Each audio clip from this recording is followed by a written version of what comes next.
If you've ever gone to a drive-thru and went to put your window down to place your order and you press the button and it won't go down because it's frozen, here's what you do.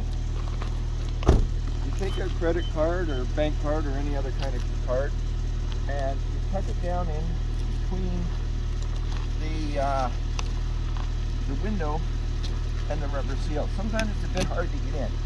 Once you get it in, you rub it along and you can hear the ice kind of take apart as it's releasing the seal between the glass and the rubber.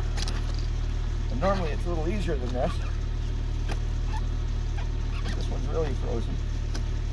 And as you go along, it releases it. And then you go up into the gaps as well all the way around the window. And then when you try the button, the window goes down. And that's all there is to it.